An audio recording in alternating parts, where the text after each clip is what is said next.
proclamación de libertad. Cuando yo veía este tema, yo pensaba y decía, este tema es un poco complicado porque muchas veces nosotros desconocemos lo que fue la esclavitud o lo que el término esclavitud es. Eso es como hablarle a un muchachito y decirle que los televisores de antes eran en blanco y negro. ¿Cuántos conocen el televisor en blanco y negro? ¿Cuántos saben que el control remoto era el hermanito menor que se le hacía andar, darle vuelta a la perilla? La juventud de hoy no conoce eso, porque ellos simplemente están a un clic de todo. Entonces, muchas veces nosotros, cuando hablamos de este tema, se nos hace, no voy a decir difícil de entender, pero sí un poco complicado el poder comprender la magnitud de lo que la esclavitud era. Y es por eso de que quisiera hacer una reseña histórica en la cual nosotros podemos hablar sobre lo que la esclavitud pasó en este país. En el año de 1863, cuando la Guerra Fría estaba en su tercer año, el presidente Abraham Lincoln proclamó una emancipación para los esclavos. En esa proclamación de emancipación decía lo siguiente: todas las personas mantenidas como esclavos dentro de cualquier estado o parte designada de un estado serán entonces en adelante y para siempre libres. ¿Se da cuenta de lo que le hablaba? Nosotros vemos como que es un texto más. Pero estas palabras, cuando resonaron en los oídos de aquellos que eran sometidos a la esclavitud, esos hombres saltaban de alegría. Esos hombres estaban viendo cumplido aquel deseo por lo que ellos habían estado esperando por muchos años. Y esa es la diferencia de poder entender cómo la esclavitud estaba tan subyugada a las personas que cuando esto sucedió, entonces hubo una esperanza para muchísimas personas. Me llamaba la atención que cuando esto sucede, dice que después del avance de las tropas, porque eso sucedió en los estados del norte, cuando ellos comenzaron a avanzar hacia el sur, dice que las tropas federales, ampliaban el dominio de la libertad sobre la región. Dice que conjunto a la proclamación de la emancipación, también se abrió la oportunidad para que aquellos esclavos pudieran venir a ser parte del ejército, convirtiendo a los liberados en libertadores también. Eso es algo, hermanos, que, como les digo, tenemos que meternos realmente en lo que fue la historia para poder entender un poco de la magnitud de lo que estamos hablando. Y esa oportunidad que se le dio a aquellos de poder llevar la libertad por la cual habían ellos sido determinados como hombres libres, ellos, yo me imagino que eran los mayores, los que tenían mayor deseo de poder incorporarse a las filas para poder llevar esa libertad que ellos habían experimentado y podérsela llevar a aquellos que aún no lo conocían. Porque sabe que no fue hasta diciembre de 1865 que se proclamó o se declaró abolida la esclavitud en esta nación. Eso fue cuando ya la 13ª enmienda se hizo para que se declarara que ya la esclavitud no tenía cabida en este país. En ese mismo año siguió la 14ª y la 15ª también enmienda, en lo cual otorgaba derechos a estas personas que habían sido liberadas. Y es por eso de que cuando nosotros vemos lo que la esclavitud, pero lo que la proclamación de libertad trajo a tantas personas, nosotros podemos traerlo a nuestro ambiente espiritual también.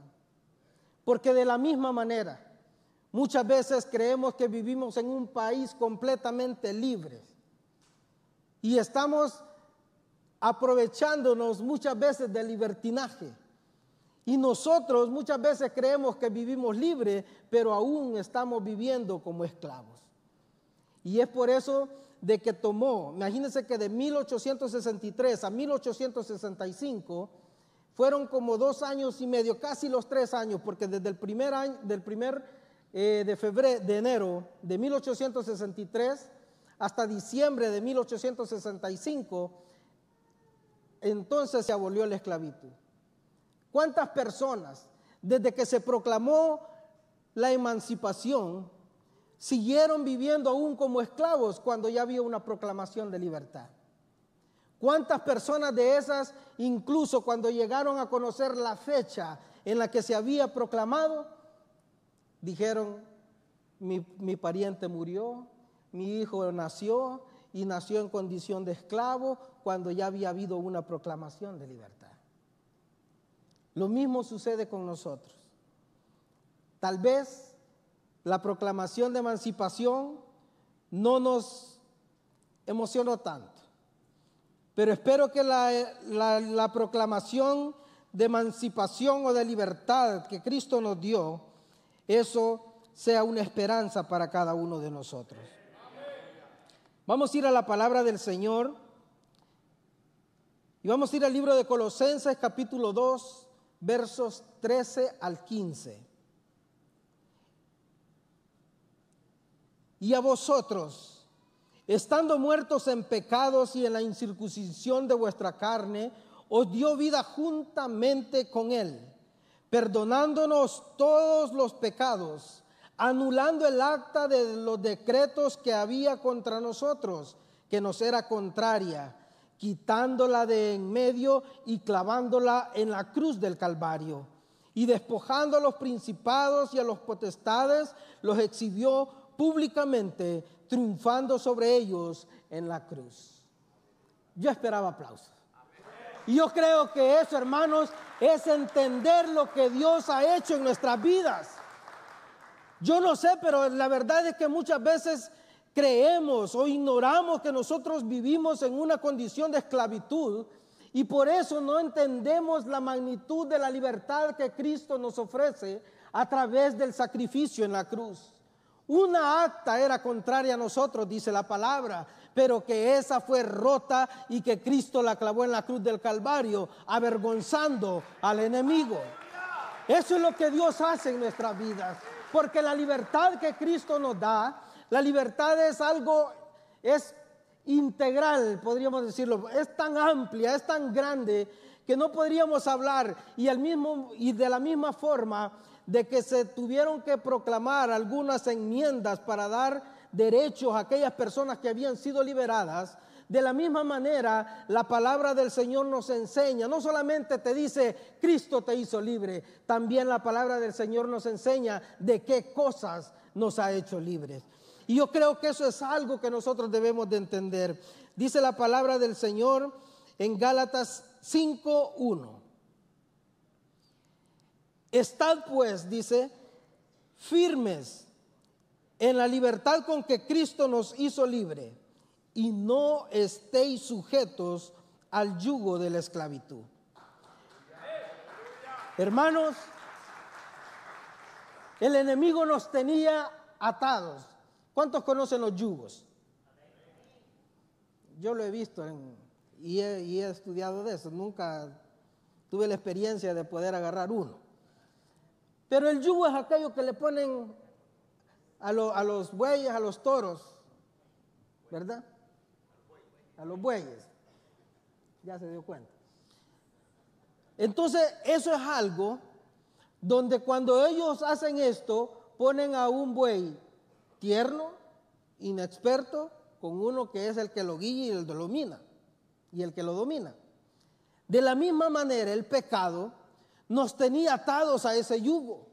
Y por mucho que nosotros quisiéramos caminar, tal vez de una forma libre, el pecado nos tenía atados a cada uno de nosotros de tal manera que nos hacía hacer cosas que muchas veces nos arrepentíamos, muchas veces no lo queríamos hacer, pero terminábamos haciéndolo. Yo creo, hermanos, de que la libertad que Cristo nos da es una libertad que nos libra de la condenación que estaba sobre la vida de cada uno de nosotros. Hermanos, cuando nosotros hablamos del término condenación, usted sabe de que una condenación es algo que se dicta para la vida de alguien. ¿Cuántos han estado en procesos judiciales? No levante la mano. Pero aquel que lo ha hecho, cuando se presenta en una corte, cuando se presenta en un juicio, yo creo de que la mejor recomendación para cada uno que vaya a hacerlo es presentarse humildemente. Porque si usted comienza con soberbias, ahí mismo lo agarra.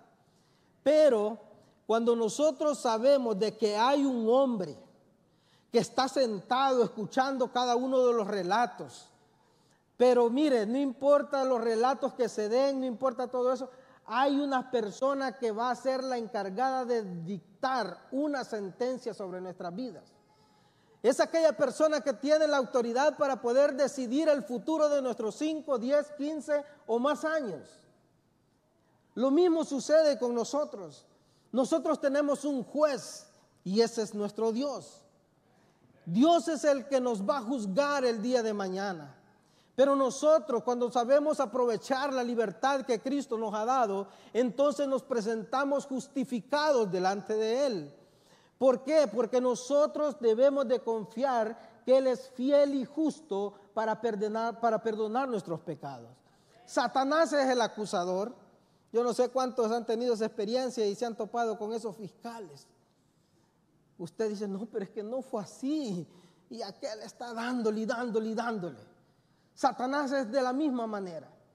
Satanás es aquel que nos recuerda aquellas cosas en las cuales nosotros hemos fallado. Aquel que te dijo, y al culto de la 1 vas a ir. Y bien que ayer maltrataste a tu esposa. ¿Te fijaste cómo trataste a tus hijos? Estuviste allá en el picnic, pero cuando venías de regreso, ahí venían como que eran perros y gatos. Y hay cosas que nos recuerdan. Volviste a cometer ese pecado. Y hoy, yo estoy en la iglesia. Así trabaja el enemigo. Pero en cierto momento a Jesús se le presentó una mujer hallada en adulterio. Usted conocerá la historia, dice que Jesús se arrodilló, empezó a escribir y aquellas personas uno a uno se fueron yendo. Cuando eso sucedió, Jesús le preguntó a la mujer, ¿dónde están los que te acusan? Ella le dijo, se han ido. Jesús también le dijo, pues yo tampoco te condeno. Tus pecados te son perdonados, vete y no peques más. Esa es la libertad de la condenación que recibimos de parte de nuestro Señor Jesús. Ese es el amor, porque si no importa las cosas que tú hiciste, si el diablo te ha venido a meter en tu mente y tu corazón esa culpa, esa condenación, pero tú estás en el mejor lugar porque has venido a un lugar donde está la presencia de Dios y donde la libertad de Dios, el perdón de los pecados está disponible para aquellos que sabemos reconocer que hemos fallado. La palabra del Señor nos enseña y dice en Romanos 8:1,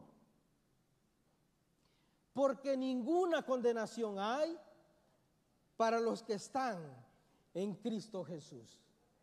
Hermanos, yo creo de que esto nos tiene que ir abriendo la perspectiva de que disfrutar de la libertad que Cristo nos da, de proclamar esa libertad, de compartir las buenas nuevas del Señor, eso tiene que ver mucho con estar nosotros dispuestos a recibir el perdón de nuestros pecados para poder disfrutar de esa libertad. Dios nos perdona de nuestros pecados. Y es que el pecado, y el domingo pasado el hermano Alfredo estaba predicando sobre que éramos esclavos del pecado, ¿se recuerda? Pero el dominio del pecado no puede estar sobre nuestras vidas. La palabra del Señor en Colosenses capítulo 1 versos 13 y 14 dice, el cual nos ha librado, oiga bien la libertad que nos da, de la potestad de las tinieblas y trasladado al reino de su Hijo, de su amado Hijo, en quien tenemos redención por su sangre y perdón por nuestros pecados. Eso es lo que la sangre de Cristo hace. Eso es lo que el sacrificio del Señor Jesús hace. Quitar el dominio que el pecado tenía sobre nuestras vidas y nos ha sacado de ese mundo de tinieblas y nos ha traído al reino del Hijo amado de Él. Eso es lo que el Señor hace. Pero yo no sé, ¿cuántos pecamos esta semana? Ya me estaba preparando para decirle, Señor, llévatelo porque estos ya están listos. Pero muchas veces cometemos errores. Hermano, se te metió un pensamiento equivocado. Hablamos de más. Texteamos lo que no debíamos. Nos metimos a la página web. Empezamos a checar los perfiles de las ex en las redes sociales. Y como nos queremos poner tan santos, recuerda la alabanza que dice, ¿qué sería de mí? Y ya empieza a pensar que qué sería de ella. Hermano, corte eso.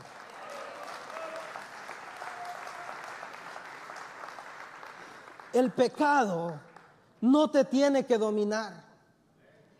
Cuando nosotros venimos a la libertad que Cristo da, nosotros tenemos la autoridad sobre todo pecado de nuestra vida. La palabra del Señor nos enseña en 2 Timoteo y dice que Él no nos ha dado un espíritu de cobardía, sino que es un espíritu de poder, de amor y de dominio propio. Cuando yo te hablo de estas cosas es porque yo sé que es estar ahí. Muchas veces estamos en esas situaciones de que nos vemos en que si lo hago o no lo hago, y cuando nosotros estamos en ese lugar, muchas veces aún sabiendo que no es correcto lo hacemos.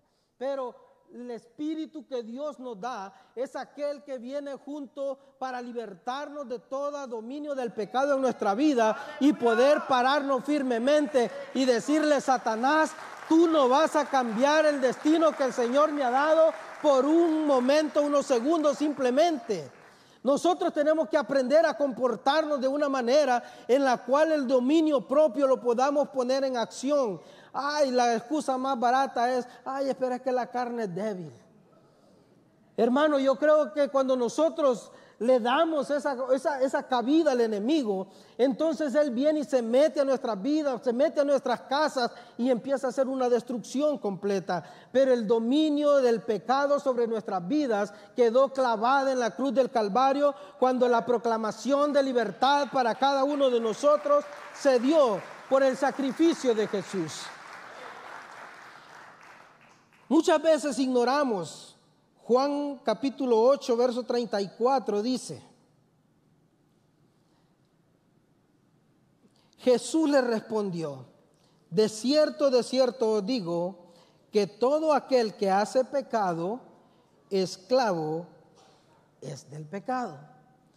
También quisiera que leyéramos en Romanos 6, 16, donde dice, ¿no sabéis que si os sometéis a alguien como esclavos para obedecerle, sois esclavos de aquel a quien obedecéis?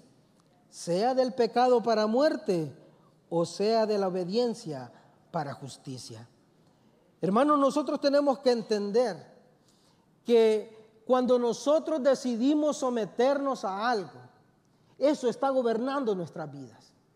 Y la palabra del Señor es clara y dice, bueno, porque mire, parte de una gran libertad que el Señor nos ha dado es el libre albedrío.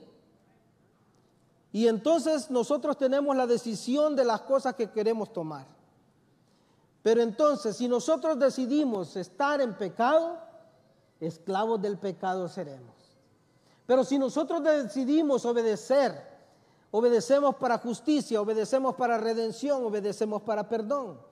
Entonces es que se manifiesta que el poder de Dios que está sobre nuestras vidas, entonces nos liberta de todas esas obras de la carne que en cada uno de nosotros se pueden manifestar si nosotros le damos cabida. ¿Cuáles obras de la carne? Quisiera decirle que Gálatas 5, 19 al 21 nos lo relata. Dice, y manifiestas son las obras de la carne, que son adulterio, fornicación, inmundicia, lascivia, idolatría, hechicería, enemistades, pleitos, celos, iras, contiendas, disensiones, herejías, envidias, homicidios, borracheras, orgías y cosas semejantes a estas, acerca de las cuales os amonesto, como ya los he dicho antes, que los que practican tales cosas no heredarán el reino de los cielos. Hermanos,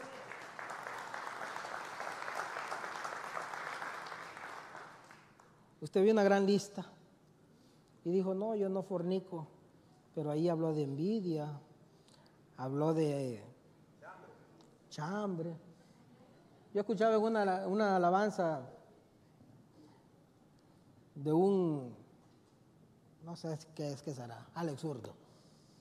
Dice que hay que cuidar nuestro templo, porque es el cuerpo, porque es morada del templo, pero que hay que recordar que parte del templo es nuestra lengua.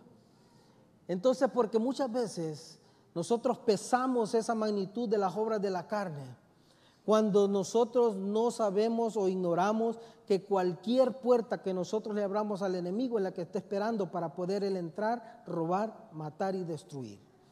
Cuando nosotros entendemos esto, nosotros vamos a saber que cada una de estas cosas, tal y cual la palabra nos dice que no heredaremos el reino de los cielos, cuando nos presentemos delante de alguna decisión que tomar para poder decidir, lo hago, no lo hago, recuerda estas cosas y recuerda que el Señor no nos ha dado un espíritu de cobardía, sino que de poder.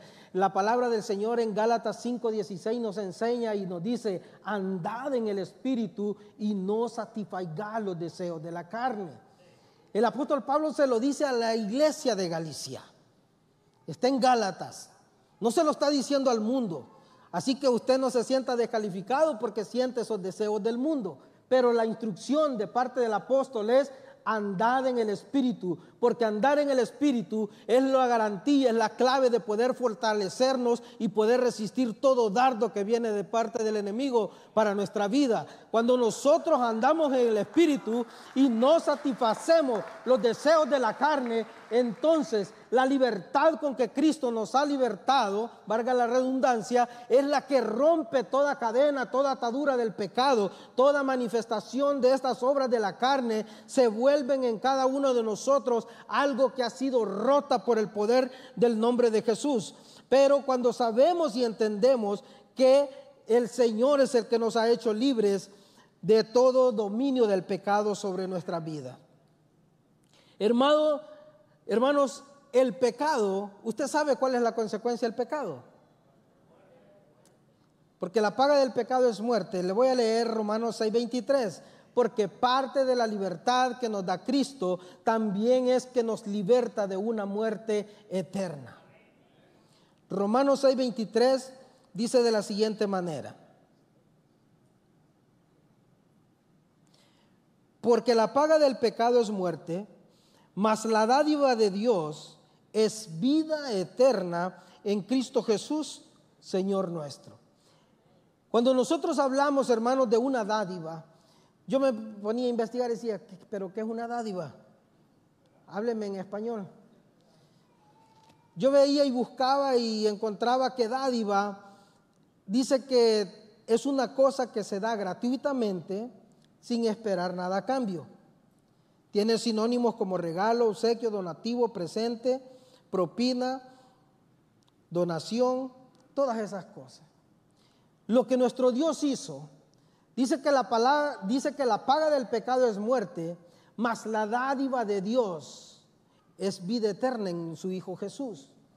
Cuando lo que nos está diciendo es que Él nos ha dado algo a nosotros que tal vez no lo merecíamos, que no tenemos que dar nada a cambio, simplemente poder recibir ese regalo que Él nos ha dado para que podamos tener la garantía que dice la palabra del Señor, usted lo conoce en Juan 3:16, que todo aquel que en Él crea no se pierda, mas tenga vida eterna. La garantía de que nosotros seamos libres de una muerte, una condenación eterna, es poder recibir esa dádiva de parte de Dios que es en Cristo Jesús, Señor nuestro. Juan 11:25 y 26 está hablando Jesús cuando Lázaro está muerto. Y Jesús les dijo: yo soy la resurrección y la vida. El que cree en mí, aunque esté muerto, vivirá. Y todo aquel que vive y cree en mí, no morirá eternamente. Y cierra diciendo esto: ¿crees esto? Hermanos, cuando nosotros recibimos el sacrificio de nuestro Señor Jesucristo, entonces la muerte, la condenación que estaba estipulada para cada uno de nosotros, Dios lo cambia y nos da la libertad para poder vivir una vida plena en esta tierra, pero teniendo la garantía también que no moriremos eternamente. Y si un día nos toca partir de este mundo, entonces dice que aunque estemos muertos, nosotros viviremos con Él. ¿Por qué? Porque Él es el que sabe controlar todo lo que es la vida y la muerte. Y cuando nosotros confiamos en Él, venimos a la libertad de poder tener una condenación eterna a pasar a una vida eterna juntamente con Él. Dios nos liberta de la muerte eterna. Dios nos liberta de temores en nuestras vidas. Yo no sé cuántos han sentido temor. ¿Usted sabe qué es el temor? Mire que cuando yo veo la expresión en la palabra que dice: en paz me acostaré y asimismo dormiré, porque solo tú me haces vivir confiado. Yo me acuerdo, mi abuelita me decía: repita esto antes de dormirse. Y muchos lo hemos aprendido creyendo que simplemente es algo que repetir.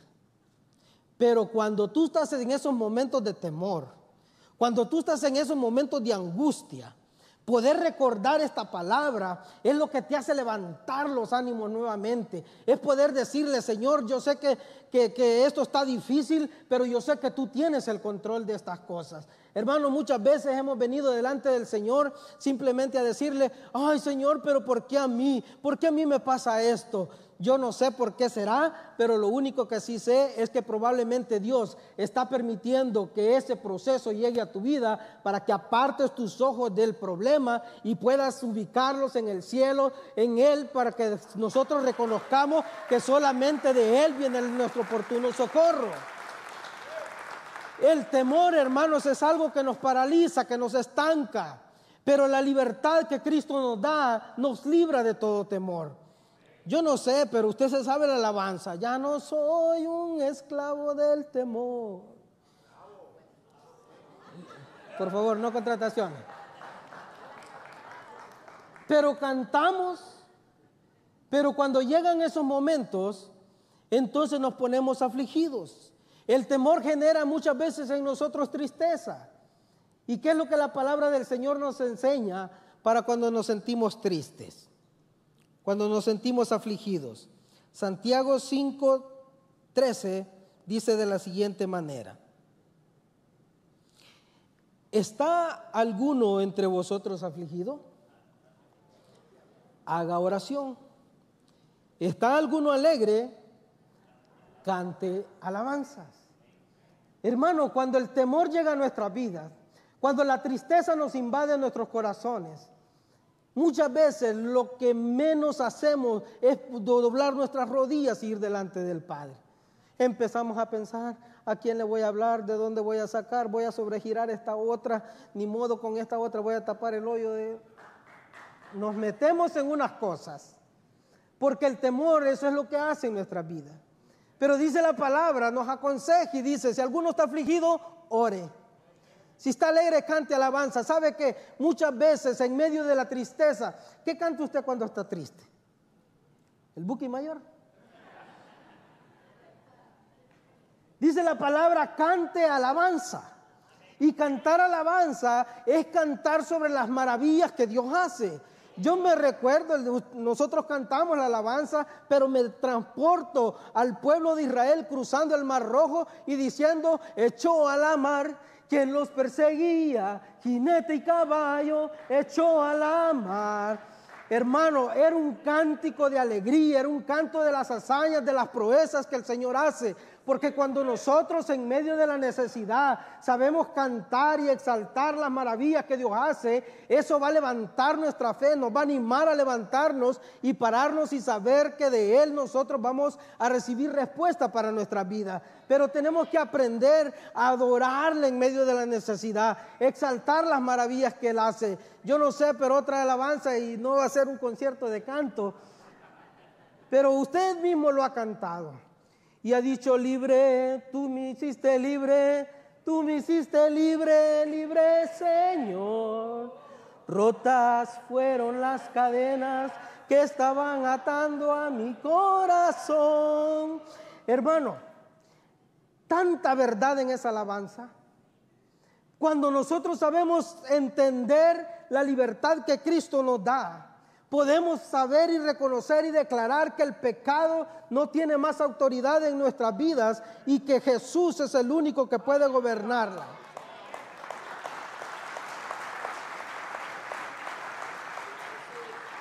Salmos 34:4 dice: busqué a Jehová y Él me oyó y me libró de todos mis temores. Hermanos, la libertad nos libra de todo temor en nuestra vida también. Como les decía, para la gente que estaba en esclavitud en este país fue necesario promulgar ciertas enmiendas a la Constitución que le daba los derechos para que ellos supieran lo que ellos tenían como personas libres. Las cosas que nosotros hemos enumerado son cosas que nosotros tenemos cuando aceptamos la libertad que Cristo nos da. Por último, quisiera decirles que la libertad que Jesús nos da nos acerca a Dios. Y quisiera leer en Hebreos 10:19. Hebreos 10:19 dice: así que, hermanos, teniendo libertad para entrar en el lugar santísimo por la sangre de Jesucristo. La sangre de Jesús, el sacrificio de Jesús fue aquello que abrió el camino, aquello que pudo acercarnos con una conexión directa a nuestro Padre. Cuando nosotros vemos que la libertad que Jesús nos da el acceso directo para con Dios, entonces nosotros podemos entender que la palabra del Señor dice que Él es el camino, la verdad y la vida, y que nadie va al Padre si no es por Él. Usted habrá escuchado: todos los caminos conducen a Roma, pero a Dios solamente hay un camino, y ese es nuestro Señor Jesucristo, para gloria a Él. Cuando nosotros vemos esa cercanía, muchas veces alguien dice: pero ¿por qué hablan de Dios si Dios no existe? Porque no lo han visto. ¿Cuántos han escuchado eso? Jesús dijo: el que me ha visto a mí, ha visto al Padre. Pero en cierta ocasión, había un muchacho que vendía papas en el mercado. Y era de esos muchachitos que habían conocido del Señor y estaban en aquel primer amor, como muchos de ustedes. Acuérdense que leíamos que aquellos que habían sido libertados, ahora se enlistaban en el ejército para ser libertadores. Es la necesidad que nosotros tenemos que tener. Si cada uno de nosotros ha conocido la libertad en Cristo, nosotros tenemos que comunicarla a otros también. Y este joven dice que caminaba por el mercado, andaba con su saco de papas siempre en la espalda. Y entonces él andaba y compartía del amor de Cristo para todos. En cierta ocasión alguien se para a la par de él, caminan, van charlando sobre lo que este joven le va diciendo. Y él le dice: pero ¿y cómo puedes hablar de Dios si Dios nadie lo ha visto? Cuando van caminando, viene él, mantiene la conversación y dice que suelte el saco. Y le pregunta al que va a la par y le dice: ¿y cómo yo sé que el saco de papas se me cayó si no he visto para atrás? Y le dice el otro: sencillo, simplemente le dice: ya no sientes la carga que llevabas cargando hace un rato.